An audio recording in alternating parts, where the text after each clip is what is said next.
Então pega aí teu caderno, pega teu lápis, que você vai conhecer as características das bactérias, tá? Então aí eu coloquei uma imagem de uma bactéria. A bactéria é um organismo procarioto e por ser procarioto apresenta uma característica bem específica, que é a ausência de carioteca. O que diferencia uma bactéria de uma célula eucarionte, colocando aqui bactéria porque bactérias são organismos procariontes. Então, o que diferencia um organismo procarioto de um organismo eucarioto é a presença de carioteca em células eucarióticas, como também a presença de diversas organelas membranosas. A célula procariótica vai ser uma célula que não vai possuir a carioteca e vai possuir nenhuma organela, porque existe um certo embate acerca se ribossomo é ou não é uma organela. Um fato é que ribossomos, que são presentes em bactérias, eles são organelas não membranosas, tá? Então você vai conhecer aqui, você vai perceber que a bactéria não tem aquelas organelas que estão presentes, por exemplo, na célula eucarionte, mas diversas outras estruturas são bem comuns à célula eucarionte, tá? Então você vê aqui nessa imagem linda e maravilhosa, deixa eu colocar aqui um ponteiro para vocês. Deixa eu colocar aqui uma cor bonita para vocês poderem entender. Cadê aqui cor? Me perdi aqui na cor aqui, rapaz. Calma, vamos com calma. Então tá aqui a bactéria e todas as estruturas que ela possui, tá? Ela vai ter membrana, ela vai ter parede celular, ela vai ter cápsula, ela vai ter citoplasma, ela vai ter nucleóide e vai ter prolongamentos filamentosos. Cada uma dessas estruturas apresenta funções específicas. Geralmente em provas, o professor ou a prova aborda função ou característica dessas estruturas, que é o que você vai conhecer na aula de hoje. Mas antes, namore aqui com essa bactéria. Patrick, toda bactéria vai possuir essa morfologia? Não. Vão existir outras morfologias bacterianas e vou estar mostrando para vocês aqui na aula de hoje, tá? E além disso, a função das bactérias, elas... Vixe Maria, meu Deus do céu, que travação. Deus me livre, homem. Sejam bem-vindos a mais uma aula aqui na Passei Direto,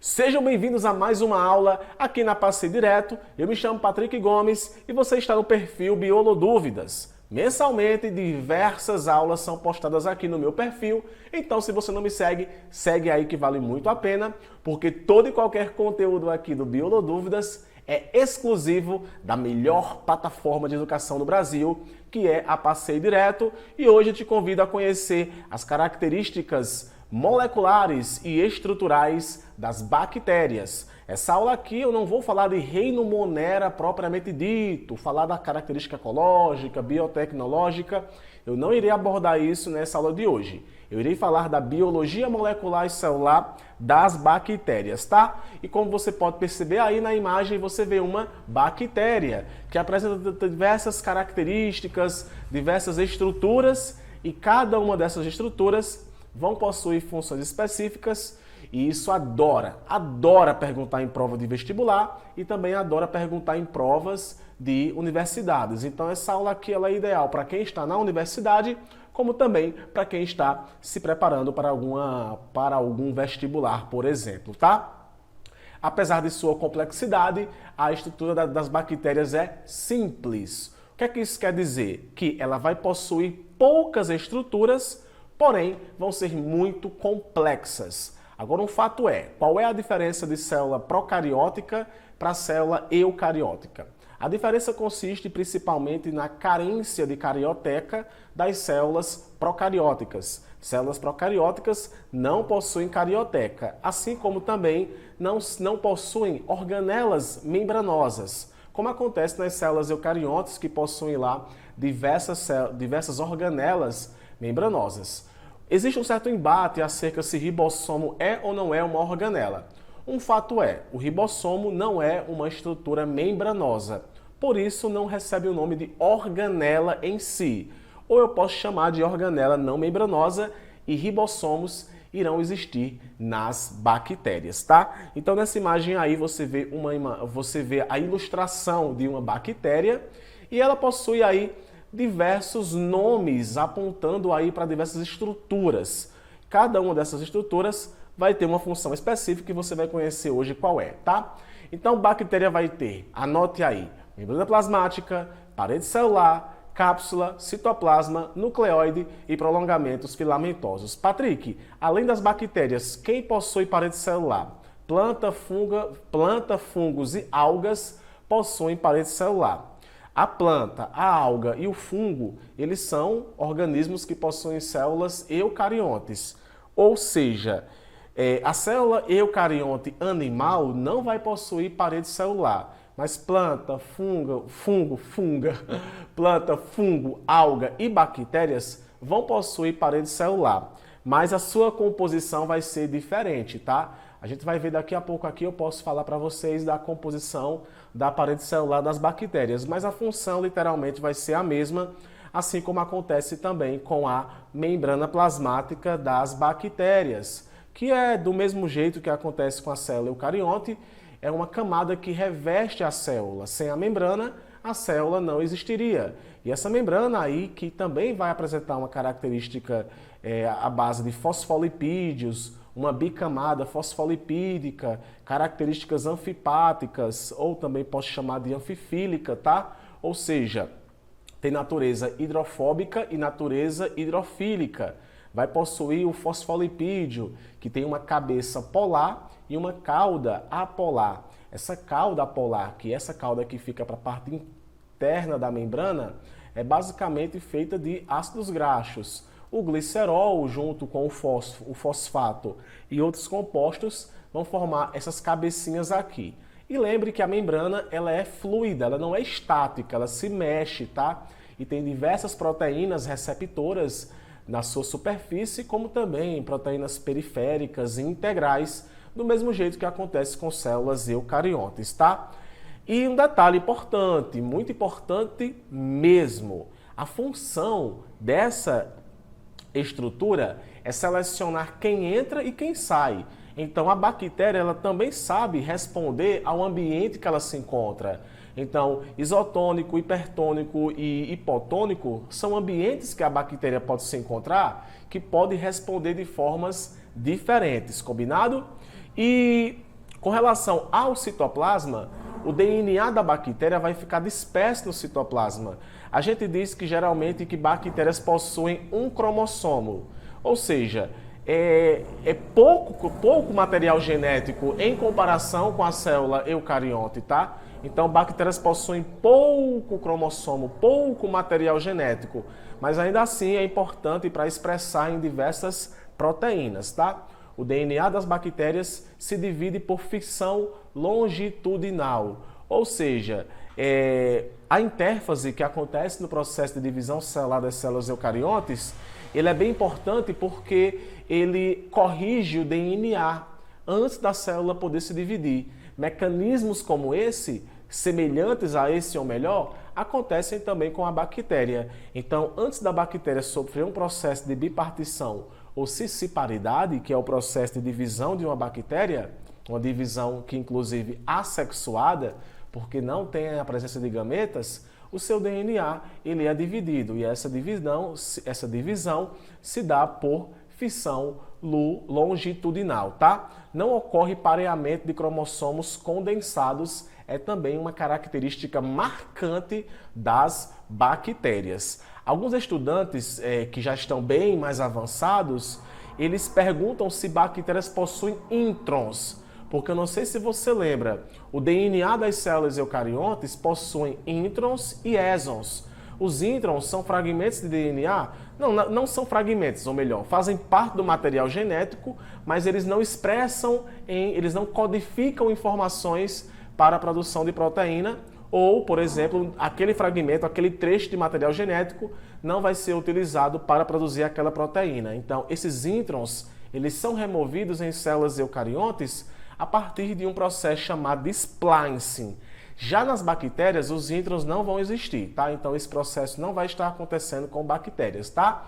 O citoplasma e nucleolus e nucleoide é um outro nome que é muito confuso. Não confundam nucleoide com núcleo. Nucleoide é a região pela qual você encontra o material genético da bactéria, tá? Existem fragmentos de DNA em outros trechos do citoplasma que recebem o nome de plasmídio. Eu também coloquei aqui para falar para vocês desse fragmento, tá? Então, nucleóide DNA com extremidades fundidas, que também é uma característica do material genético de bactérias ter as suas regiões extremas fundidas, ok? A parede celular da bactéria, que também é fundamental para aspectos ligados à proteção, tá? Então a bactéria, ela tem essa parede celular que confere a ela uma proteção adicional. E essa parede celular aí, dependendo da composição que ela se encontre,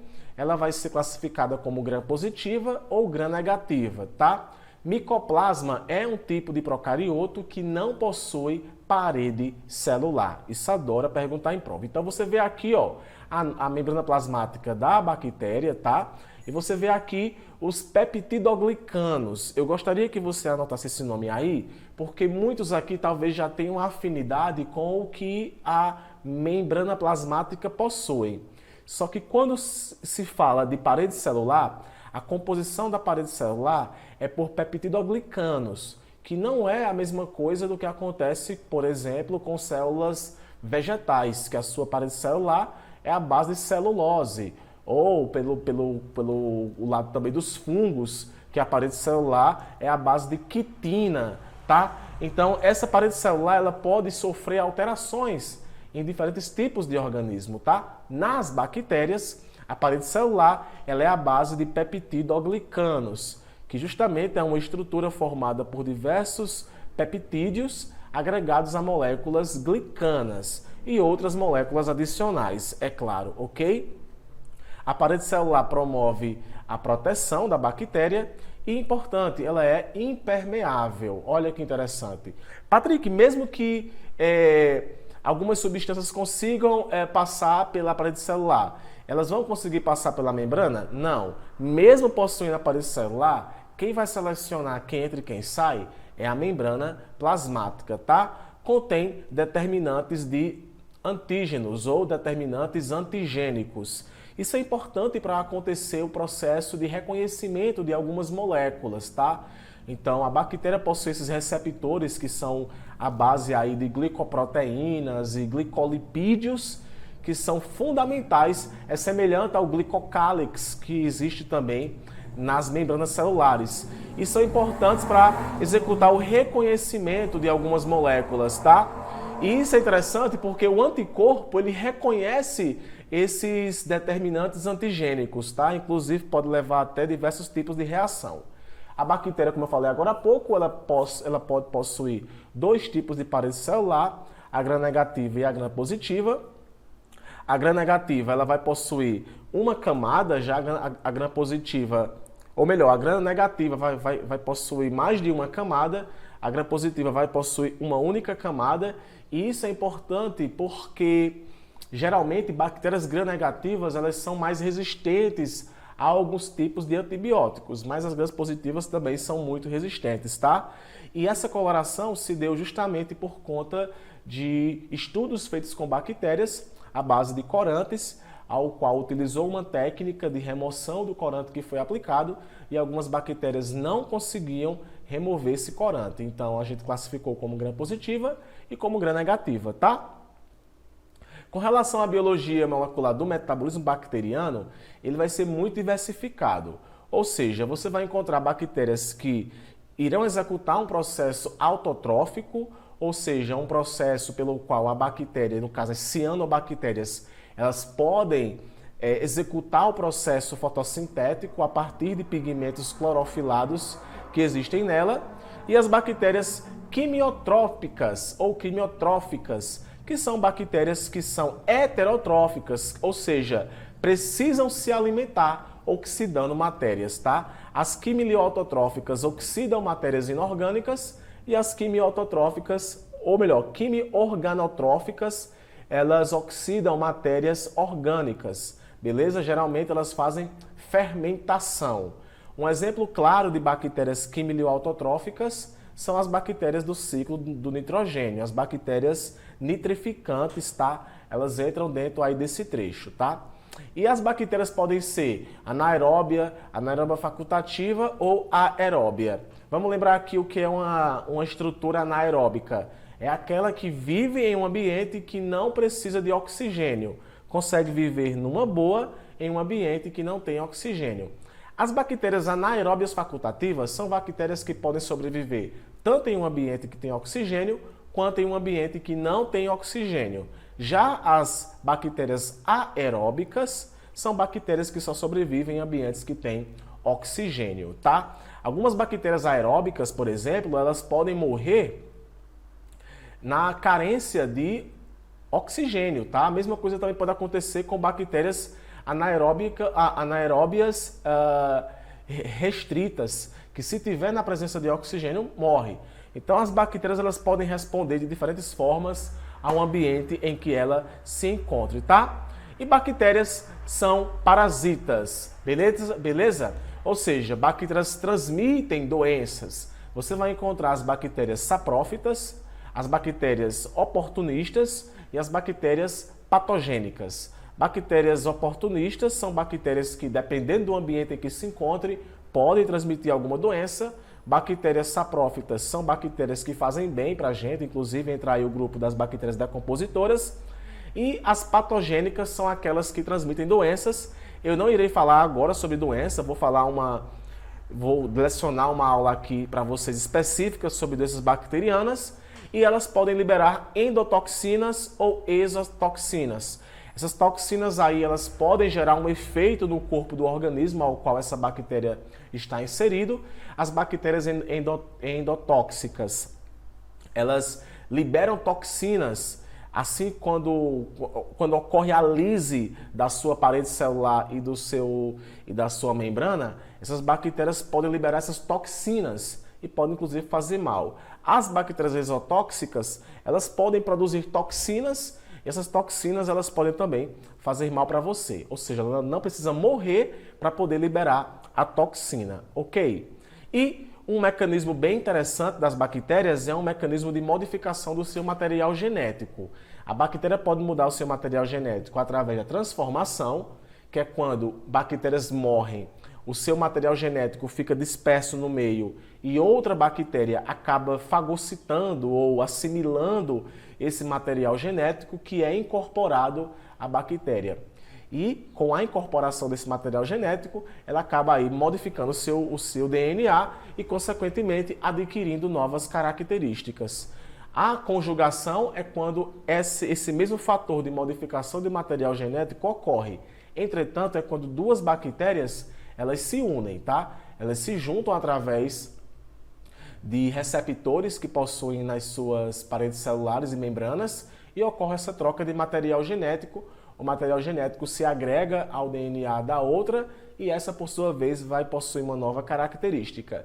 E não tão raro, também tem a transdução, que é quando vírus de bactérias, que são bacteriófagos, eles acabam pegando o material genético de uma bactéria e quando vão parasitar outra bactéria, eles acabam introduzindo um fragmento do DNA da célula que foi parasitada, transmitindo esse material genético para outra bactéria, fazendo com que ela modifique o seu material genético, tá? Então eu tenho a transdução, a conjugação e a transformação, que são mecanismos de transmissão de material genético. No caso, transmissão e modificação do material genético, tá? E por fim, aqui eu tenho algumas formas bacterianas. É bem provável que você já tenha escutado Staphylococcus, Streptococcus. Isso aí está ligado à morfologia das bactérias, tá?